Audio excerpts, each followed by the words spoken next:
ওরা বিচার চায় না, ওরা চায় চেয়ার। আমি মানুষের স্বার্থে এমনকি নিজে পদত্যাগ করতেও রাজি আছি। আমার মুখ্যমন্ত্রীর পদ চাই না, কিন্তু আমি চাই মানুষ বিচার পাক, তিলোত্তমা বিচার পাক, আর সাধারণ মানুষ চিকিৎসা পাক। আমি পদত্যাগ করতেও রাজি আছি, নবান্নে বসে বললেন রাজ্যের মুখ্যমন্ত্রী মমতা বন্দ্যোপাধ্যায়। 2011 পরিবর্তনের সরকার ক্ষমতায় আসার পর 2024 সেপ্টেম্বর এই প্রথমবার 13 বছরে প্রথমবার এমন পরিস্থিতি তৈরি হয়েছে যেখানে মুখ্যমন্ত্রী মমতা বন্দ্যোপাধ্যায়কে নিজের মুখে নিজের পদত্যাগের কথা বলতে হলো। অর্থাৎ বাংলার মানুষ যেটা চিন্তা ভাবনা করছে সেটা মমতা বন্দ্যোপাধ্যায় বুঝতে পেরেছেন যে দফা 1 দাবি 1 মমতার পদত্যাগ। যদিও জুনিয়র ডাক্তাররা এখনো সেটা চান না। তারা পরিষ্কার আজকে বললেন যে আমরা পদত্যাগ চেয়ে কিন্তু আসিনি, আমরা চেয়ারটার উপর ভরসা করে এসেছিলাম। কি দাবি ছিল জুনিয়র ডাক্তারদের?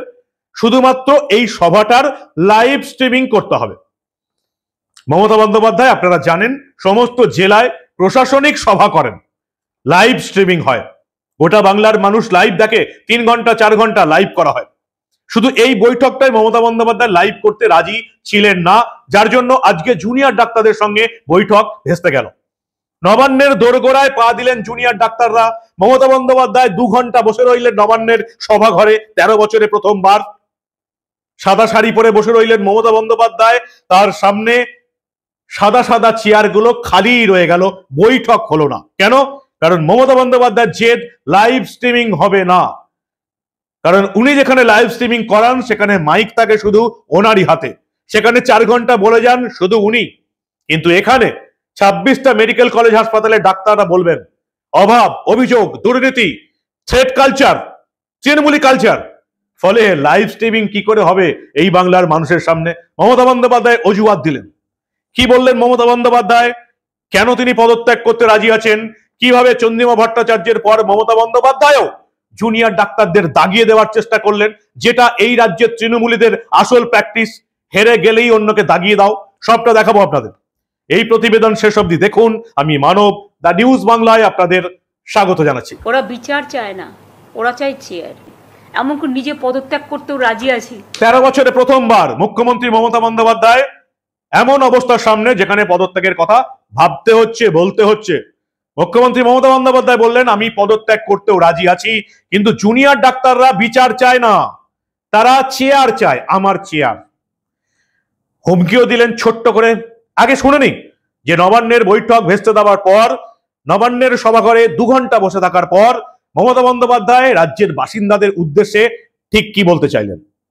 ধৈর্য ধরাটাও একটা পরীক্ষা। অনেকটা ধৈর্য আমরা ধরেছি, এতদিন ধরে 32 দিন হয়ে গেছে। ধৈর্য ধরবো, কিন্তু আপনাদের আমি বলবো রিকোয়েস্ট করে আপনারা কাজে যোগ দিন।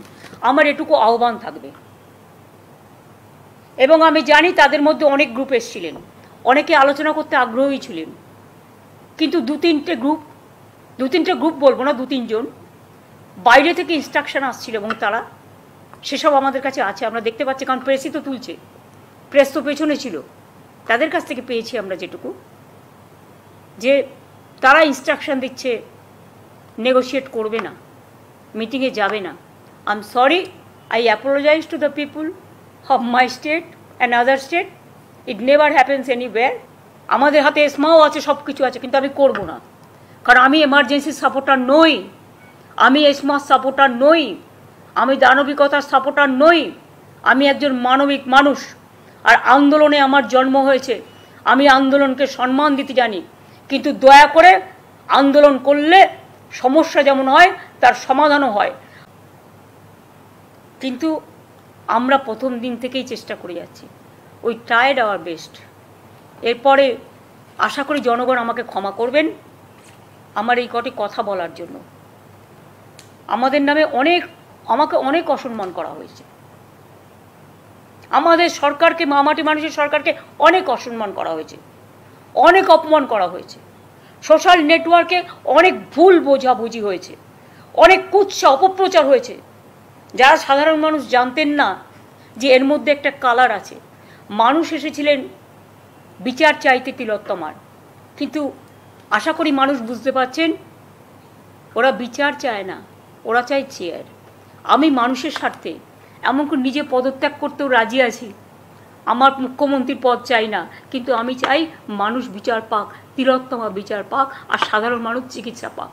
আর তা না হলে কিন্তু আপনাদেরও যেমন আন্দোলন আছে, পরিবারগুলো যদি আমাদের কাছে কৈফিয়ত চাই, আমাদেরও তো কৈফিয়ত দিতে হবে। আমরা তার জন্য তৈরি থাকবো। 32 জন প্রতিনিধি নিয়ে মমতা বন্দ্যোপাধ্যায়ের সঙ্গে বৈঠক করতে নবান্নে গেলেন জুনিয়র চিকিৎসকরা। গোটা বাংলার মানুষ ভেবেছিল এবার হয়তো এই অচল অবস্থা কাটবে, কিন্তু মমতা বন্দ্যোপাধ্যায় এই সভার এই বৈঠকের লাইভ স্ট্রিমিং করতে রাজি নন। কারণ তিনি বলছেন সুপ্রিম কোর্টের নির্দেশ আছে। কয়েকজন আইনজীবীর সঙ্গে কথা বললাম, কয়েকজন বিশেষজ্ঞের সঙ্গে কথা বললাম, কেউ বলতে পারলো না যে আদৌ সুপ্রিম কোর্টের এরকম কোনো ভার্ডিক্ট আছে কিনা। মুখ্যমন্ত্রী ডাক্তারদের সঙ্গে একটা বৈঠক করবেন নবান্নের সভাঘরে, একেবারে বেসরকারি বৈঠক। এর সঙ্গে সরকারি কোন রকম নিয়ম কানুন নেই, কোন রকম আইন কানুনের প্রশ্ন নেই।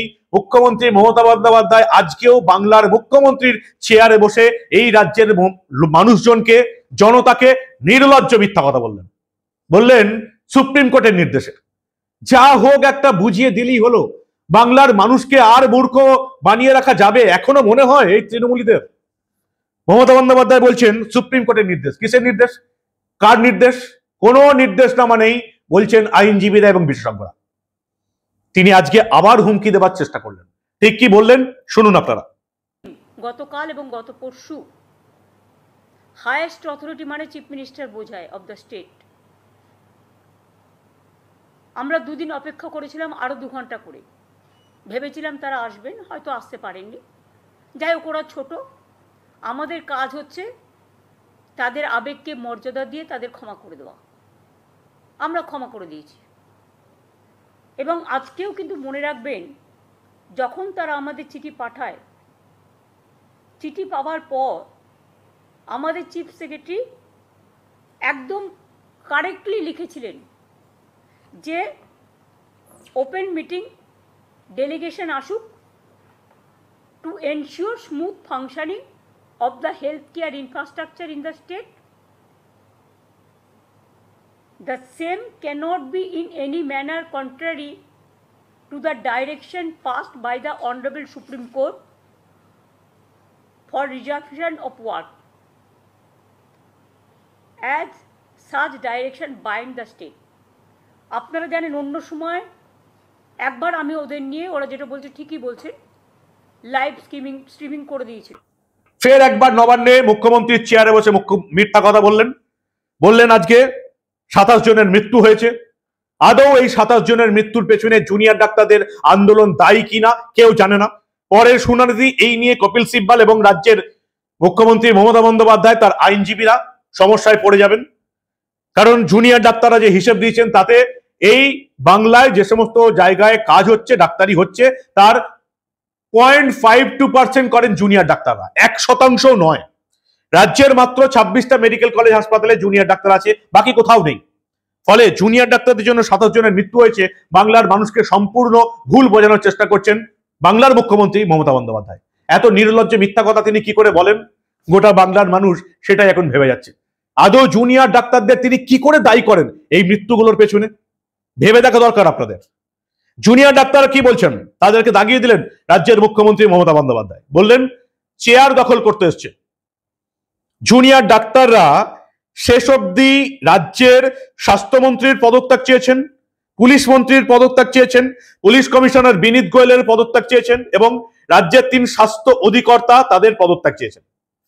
এই 3 জনাই কিন্তু 10ই আগস্ট ওই ডাক্তারি মহিলাটির মৃত্যুর পর ঘর ভাঙতে নির্দেশ দিয়েছিলেন, তাই তাদের পদত্যাগ চাওয়া হয়েছিল।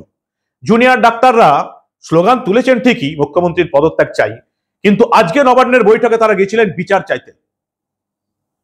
একটাই দাবি ছিল বাংলার মানুষকে যেটা দেখাতে হবে কি হচ্ছে বৈঠকে, লাইভ স্ট্রিমিং করতে। কি এমন অসুবিধা ছিল মমতা বন্দ্যোপাধ্যায়ের? তিনি দাগিয়ে দেবার চেষ্টা করলেন যে ওরা রাজনীতি করছে, ওরা শুধু চেয়ার দখল করতে চায়। জুনিয়র ডাক্তাররা ভালো দিয়েছেন, বলেছেন ম্যাডাম আমরা চেয়ার দখল করতে আসেনি, আপনার চেয়ার দখল করতে আসেনি, আমরা আপনার চেয়ারের উপর ভরসা করে আজকে নবান্নের নিচে এসেছিলাম বিচার চাইতে। কি বললেন জুনিয়র ডাক্তাররা, ভালো করে শুনুন আপনারা। ওনাকে জানাতে চাই মুখ্যমন্ত্রী আমরাও একদমই খোলামেলা আলোচনার জন্যই এসেছিলাম, কিন্তু উনি জানতে চাইলেন শেষের দিকে, আমি দেখলাম উনি বললেন যে জুনিয়র ডাক্তাররা সভাঘরে পর্যন্ত ঢুকলেন না। কেন ঢুকলেন না জানি না, প্রয়োজনে আমি চেয়ার পর্যন্ত ছিলাম। আমরা খুব বিনীতভাবে জানাতে চাই যে ম্যাডাম, আমরা চেয়ারের জন্য কোনো আলোচনা করতে আসিনি। আপনি যদি ওটা ভেবেছেন অত্যন্ত ভুল ভেবেছেন। আমরা এসেছিলাম আমাদের ন্যায় বিচারের দাবিতে, অভয়ের ন্যায় বিচারের দাবিতে, এবং আমাদের যে 5টি দাবি সেগুলো নিয়ে একটি সুষ্ঠু আলোচনা যাতে হয় সেই জায়গা থেকে। উনি এই যে মন্তব্যটা করলেন যে দরকারে আমি চেয়ারও ছেড়ে দিতে রাজি, এই মন্তব্যটিতে আমরা যার জন্যই হতাশ হয়েছি। কারণ আমরা এরকম কোনো উদ্দেশ্য নিয়ে এখানে আসিনি। ওই চেয়ারটার প্রতি ভরসা রেখেই আমরা এখানে এসেছি যে আলোচনার মাধ্যমে এই জিনিসের সমাধান সম্ভব। আমরা যে 5 দফা দাবি করেছি তার মধ্যে উনি বললেন যে আমরা সেফটি সিকিউরিটি নিয়ে আজকে আলোচনা হওয়ার কথা ছিল। হ্যাঁ, আজকে সেফটি সিকিউরিটি নিয়ে আলোচনা হওয়া অত্যন্ত দরকার। উনি বললেন যে উনি অভয়ার স্মৃতিতে নীরবতা পালন করবেন ভেবেছিলেন। নীরবতা পালন আমরা অনেকবার অনেক জায়গায় করেছি, কিন্তু আজ 34 দিনের মাথায় এসে এই আলোচনা ফলপ্রসূ হওয়া খুব দরকার ছিল। আমরাও একই কথা মনে করি, এই দরকার ছিল। কারণ এই জিনিস প্রত্যেক পশ্চিমবঙ্গের প্রত্যেক সাধারণ মানুষের মানসিক এবং শারীরিক স্বাস্থ্য দুই দিক থেকে এখন বিপর্যস্ত, পুরো পশ্চিমবঙ্গের মানুষের। এই জায়গায় দাঁড়িয়ে আমরা মনে করেছিলাম যে আমাদের এই আলোচনাটা করা দরকার। সেখানে এই যে আলোচনাটা যে হতে পারলো না শুধুমাত্র প্রশাসনিক জটিলতার জন্য, এটাতে আমরাও যার পণ্যই হতাশ হয়েছি। এবং উনি যে বললেন যে কার বিরুদ্ধে কারো যদি কোনো অভিযোগ থাকে তাহলে সেটা বিচার সুপ্রিম কোর্ট করবে, সিবিআই করবে, অবশ্যই আমরাও তাই বিশ্বাস করি। কিন্তু আমাদের দাবি 5 দফা দাবি আমি মনে করি পশ্চিমবঙ্গের প্রত্যেকটি মানুষের কাছে এখন জানা। সেখানে তারা কি মনে করছেন যে আমাদের বিচারের, অভয়ের ন্যায় বিচারের দাবির সাথে এই যাদের অপসারণের জন্য আমরা আওয়াজ তুলেছি, পুরো পশ্চিমবঙ্গের মানুষ যা অপসারণের জন্য আওয়াজ তুলেছেন, সেই দাবি কি ন্যায় বিচারের সাথে কোনোভাবে তার যোগাযোগ নেই? অবশ্যই যোগাযোগ আছে। এই মানুষগুলি যদি তাদের পদে বহাল থাকে তাহলে তদন্ত প্রক্রিয়া বিঘ্নিত হওয়ার যথেষ্ট সম্ভাবনা আছে। সেই জায়গা থেকে দাঁড়িয়ে আমাদের মনে হয়েছিল যে আজকে আলোচনার মধ্যে আমাদের 1 থেকে 5 প্রত্যেকটি দাবি সমান গুরুত্ব পাবে। আমরা এখনো সেই আশা রাখছি। এই বিল্ডিংটা, এই চেয়ারটার প্রতি সেই ভরসা আমাদের অবশ্যই আছে বলেই আমরা এখনো অপেক্ষা করছি এবং আমরা আরো অপেক্ষা করব। আপাতত বৈঠক হচ্ছে না, মমতা বন্দ্যোপাধ্যায় জানিয়ে দিয়েছেন 3 বার চেষ্টা করেছি, আমার পক্ষে আর সম্ভব নয়। এবার রাজ্যের আধিকারিকরা যদি বৈঠক করতে পারে তারা করবে। অর্থাৎ আপাতত মমতা বন্দ্যোপাধ্যায় এবং জুনিয়র ডাক্তারদের মধ্যে এটাই কিন্তু ডেড লক হয়ে গেল। মমতা বন্দ্যোপাধ্যায় হুমকি দিয়ে গেলেন, আমি কিন্তু এজমা জারি করছি না, কারোর চাকরি খাচ্ছি না, সুপ্রিম কোর্টের নির্দেশ মানতে হবে। ফলে রাজ্য সরকার এখন যে আবার সুপ্রিম কোর্টের প্রধান বিচারপতি DY চন্দ্রচূড়ের দিকে তাকিয়ে এবং কপিল সিব্বালের দিকে তাকিয়ে, সেটা নিশ্চয়ই আপনাদের আর বলে দিতে হবে না। তারা এখনো মনে করছেন DY চন্দ্রচূড় কপিল সিব্বালের কথা শুনে আবার এই জুনিয়র ডাক্তারদের বিরুদ্ধে কোনো রায় দেবে। কিন্তু এবার সিনিয়র ডাক্তাররা মাঠে নামছেন। তারা বলছেন যে এই যে রাজ্য যে তথ্যটা দিয়েছে 27 জনের মৃত্যুর পেছনে জুনিয়র ডাক্তাররা দায়ী, এটা কত বড় মিথ্যা এবং কত বড় ফেক নিউজ সেটা আমরা সুপ্রিম কোর্টে প্রমাণ করে দেবো, আমাদের আইনজীবীরা সেটা প্রমাণ করে দেবে। ফলে লড়াইটা যে এখন সুপ্রিম কোর্টেই চলবে রাজ্য সরকার এবং জুনিয়র ডাক্তারদের মধ্যে, সেটা আর বলার অপেক্ষা রাখে না। গোটা ভারতবর্ষের রেসিডেন্ট ডাক্তাররা এই জুনিয়র ডাক্তারদের আন্দোলনকে সমর্থন করেছেন। তারা পরিষ্কার জানিয়ে দিয়েছেন এই বাংলার সিনিয়র ডাক্তাররা যেটা জানিয়েছেন। ফলে বলাই যায় গোটা বাংলার ডাক্তারদের পাশে দাঁড়িয়ে গোটা ভারতবর্ষের সিনিয়র ডাক্তাররা যেটা বলেছেন, একজন জুনিয়র ডাক্তারের বিরুদ্ধে যদি শাস্তিমূলক পদক্ষেপ নেওয়া হয় গোটা ভারতবর্ষের চিকিৎসা ব্যবস্থা স্তব্ধ হয়ে যাবে। ফলে বল এখন আবার DY চন্দ্রচূড়ের কোর্টে। জুনিয়র ডাক্তারদের আন্দোলন যেমন চলছিল তেমন চলবে। মমতা বন্দ্যোপাধ্যায় পদত্যাগ করতে চাইলেন, আমি জানি না বাংলার মানুষ এটা শুনছে কিনা। মমতা বন্দ্যোপাধ্যায় বললেন আমি পদত্যাগ করতে রাজি আছি। আমার মনে হয় পশ্চিমবঙ্গের অধিকাংশ মানুষ এখন সেটা দেখতেও রাজি আছে। কি বলেন আপনারা? আপনাদের মূল্যবান এবং গুরুত্বপূর্ণ মতামত জানান দা নিউজ বাংলার কমেন্ট সেকশনে। আর দেখতে থাকুন দা নিউজ বাংলা। আমরা এই ধরনের কোনো খবর চেপে রাখতে দেব না।